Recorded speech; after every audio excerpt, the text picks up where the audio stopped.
Operation shield के चलते आज जम्मू कश्मीर में मॉक ड्रिल कराई जा रही है। इसी विषय पे बात करने के लिए आज हमारे साथ युवा नेता गगन शर्मा जी जुड़े हैं। गगन जी, इनसाइडर वॉइस पे आपका बहुत बहुत स्वागत है। गगन जी, जिस तरह जम्मू कश्मीर में मॉक ड्रिल रखी गई है, आप इस पे क्या कहना चाहेंगे?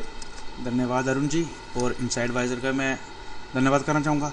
जैसा कि आपने देखा, पिछले दिनों में हमारा पाकिस्तान और भारत के बीच जो तनातनी बढ़ी थी, क्योंकि वो एक ऐसा देश है जो आतंकवाद की ही स्टडी करते हैं, बचपन में सब कुछ वैसा सीखते हैं, तो वैसा हुई। पर हमारी तीनों सेनाएं, जल सेना, वायु सेना, थल सेना, इतनी सक्षम है, इतने सुदृढ़ तरीके से उन्होंने हमारे देश को एक शील्ड किया, हमें एक आंच नहीं आने दी। तब ऐसी सिचुएशनें होती हैं, थोड़ा बहुत नुकसान होता है सबका। उसी की तैयारी के तहत जो हमारी एडमिनिस्ट्रेशन सरकार है कि पूरे कदम लेके चलती है, क्योंकि हमारे जो लोग हैं बड़े देशभक्त लोग हैं, पैट्रियोटिक लोग हैं, ये खुद भी अवेयर रहते हैं। पर सरकार चाहती है कि ऐसी सिचुएशन तब आती है तो कोई नुकसान ना हो सके।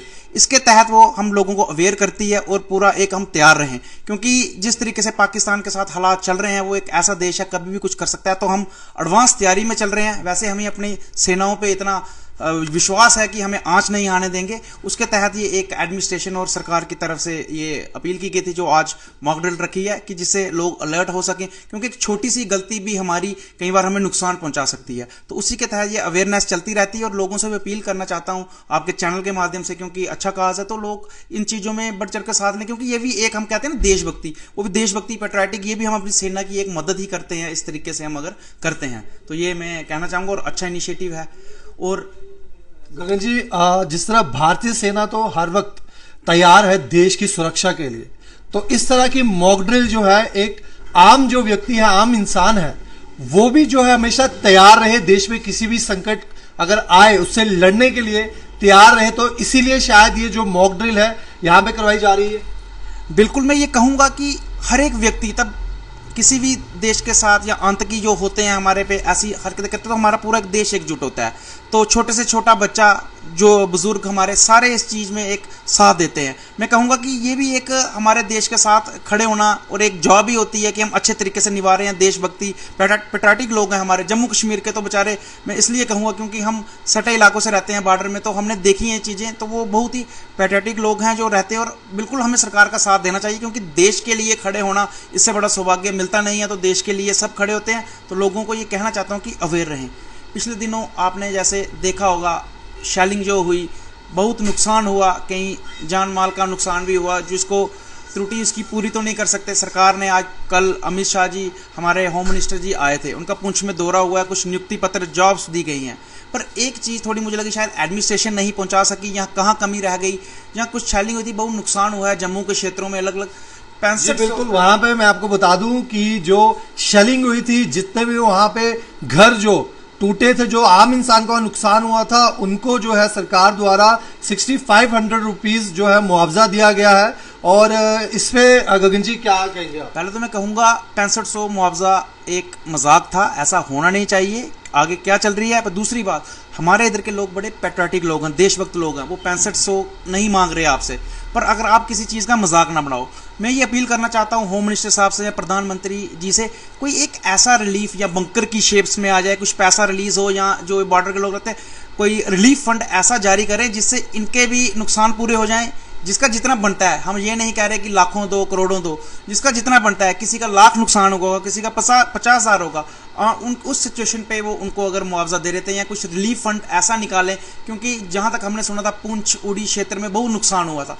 कुछ ऐसे रिलीफ फंड घोषित किए जाएं, जैसे बंकर्स अच्छे बने, बच्चों की स्टडीज ना वेस्ट हो, कुछ ऐसा बनाया जाए कि जिससे उन लोगों को लगे, क्योंकि मैं कहूँगा देशभक्ति की बात है तो वो लोग निभा रहे हैं, क्योंकि बॉर्डर पे वो रोज शेलिंग देखते हैं, वो करते हैं, वो भी हमारी इंडियन आर्मी के साथ कंधे से कंधा मिलाकर खड़े हैं। तो मैं चाहता हूं कि ऐसा मुआवजा जिस पे हो, थोड़ा ऐसा किया जाए जिससे आदमी भी हिचके नहीं, कुछ करे। मैं ये अपील करना चाहता हूं। और सर, जो यहाँ पे जितने भी जो शेलिंग हुई, इसमें काफ़ी जो परिवार है परिवारजनों ने अपने जो फैमिली मेंबर्स को खोया, और बीते दिनों जो एलजी सरकार ने उन फैमिलीज़ के लिए एक एक जो गवर्नमेंट जो जॉब की उन्होंने सूचना की, तो इस विषय में क्या कहेंगे? देखो, जॉब मिली, जो परिवार चले गए, जिनके चले गए, उनकी कमी तो कोई नहीं पूरी कर सकता, हमारी संवेदनाएं हैं उनके साथ।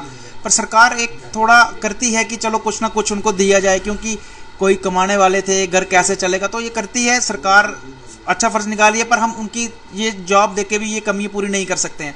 पर ये है कि हम कुछ ऐसी चीज़ें बनाएं कि लोगों को बार बार उनको तकलीफ ना हो। इसलिए अपील सरकार से ये करें, कोई रिलीफ फंड बहुत होते हैं, प्रधानमंत्री केयर में जाके कुछ ऐसा करें कि ये जिनका जितना नुकसान हुआ कम से कम उनकी भरपाई हो सके। कल को लोग अपने आप को ठगा महसूस ना करें, जो देश के साथ खड़े होते हैं। क्योंकि मैं कह रहा हूँ, हमारे हिंदुस्तान में सारे, और विशेषकर जम्मू कश्मीर के लोग बड़े पेट्रियाटिक लोग हैं, क्योंकि इन्होंने आतंकवाद 1990 से कंटिन्यू देखा है। अभी पीछे जब ये मोदी सरकार बनी 2014 के बाद 370 टूटी, तो ये एक अच्छे फ्रेम ऑफ माइंड में आए थे, पीस हमारे ये हुआ था।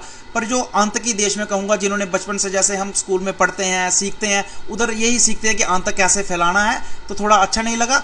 और मैं कहूँगा हमारी सेनाओं पे विश्वास रखें, क्योंकि हमारी थल सेना, वायु सेना, जो एयरफोर्स हमारी बिल्कुल इतनी सक्षम है कि हमें आँच नहीं आने देती, और सेना के साथ हमें खड़ा होना चाहिए। पेट्रियाटिक लोग हैं, और मैं यही कह रहा हूँ कि अपने सरकार के साथ, तब ऐसी विपत्ति आती है, हम सारे सरकार के साथ हैं। आपने देखा भी होगा, जैसे पूरी सरकारों ने भी समर्थन दिया सरकार को, विपक्ष ने वो की, तब देश की बात आती है, अखंडता की बात आती है, अपने देश पे बात आती है, तो सब हम लोग एक हैं। तो बस यही मैसेज देना चाहता हूँ, देश के साथ रहें, और देश के जो लगे कि देश के प्रति अच्छा है तो हमें करना चाहिए। और ये मैं अपील करना चाहता हूँ सबसे।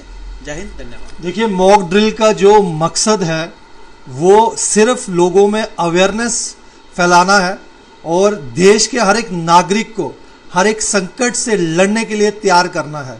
साथ ही साथ आपको बताया गया कि हर एक इंसान का जो नुकसान है एक जैसा नहीं हुआ है, और मुआवजा भी जो है उनको एक जैसा नहीं मिलना चाहिए। बिल्कुल हर एक इंसान का, गगन जी द्वारा बताया गया कि नुकसान जो है अलग अलग जगह पे, हर एक इंसान का कुछ कहीं कम नुकसान हुआ है, कहीं ज़्यादा हुआ है, तो मुआवजा भी उसी तरह निर्धारित करना चाहिए। हमारे जाने से पहले हमारे पेज को फॉलो करना ना भूलें, और इस खबर को ज़्यादा से ज़्यादा शेयर करें। बने रहिए इनसाइडर वॉइस के साथ। नमस्कार।